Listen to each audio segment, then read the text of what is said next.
Hi everyone, it's Christine back again for another Wine Wednesday. So this week is a celebratory Wine Wednesday. We can finally open the golf course and open tennis. We're so happy to be able to open in at least a limited capacity. So we thought there was no better way to start this video than to pop a bottle.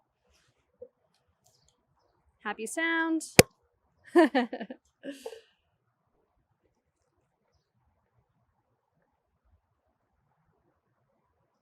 Cheers to opening. Delicious. So what I have in my glass here is Prosecco. I thought this was a good opportunity because we are celebrating to talk about different sparkling wines that you may not have tried. So everyone has probably tried Prosecco sometime in their past.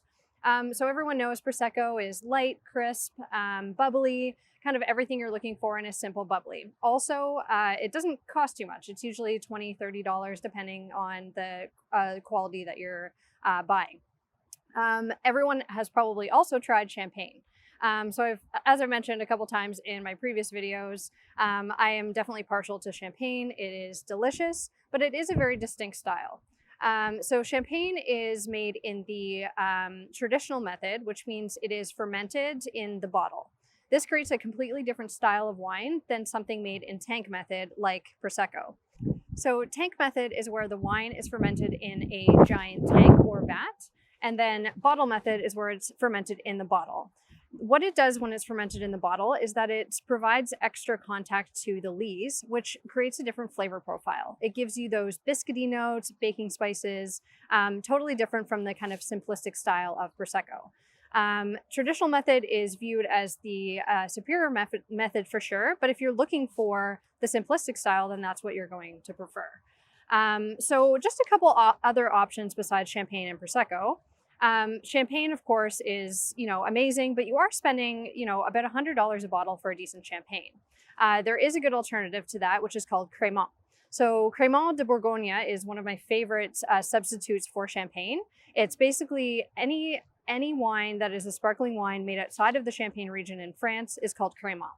Crémant de Bourgogne just happens to be excellent sparkling. It's usually made from Chardonnay, which is the traditional grape used in champagne anyway. Another option that is also traditional method is Cava.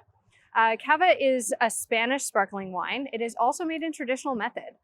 It's definitely a lot cheaper than a champagne. All wines from Spain, I think, are undervalued.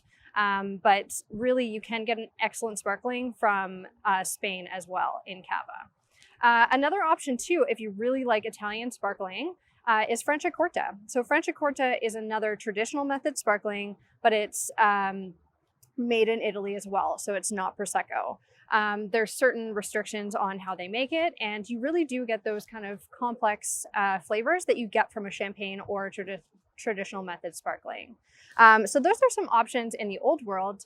Of course, new world option, going back to my video last week, I can't forget about Niagara Sparkling. So there's some fantastic Niagara Sparklings out there. Big Bang is one from Big Head Winery, Cuvée Catherine from Henry of Pelham. Some really excellent wines. They do some really interesting things with their wines. Big Bang, for example, ages it on the lees for 36 months. So you really get a champagne-like style wine, which is really excellent. One thing about that wine specifically, and why I think it's so much like champagne, I actually did a blind tasting for a wine dinner once, and everybody at the table thought that the Big Bang was the champagne and the champagne was the reverse. So really, you can get some quality sparklings out of Niagara, so definitely try some. So cheers to being back at work, being back at golf and tennis. We welcome all our members back, and we're so happy that we're able to open, and I hope you can pop a bottle of bubbly and celebrate with us. Thank you. See you next week.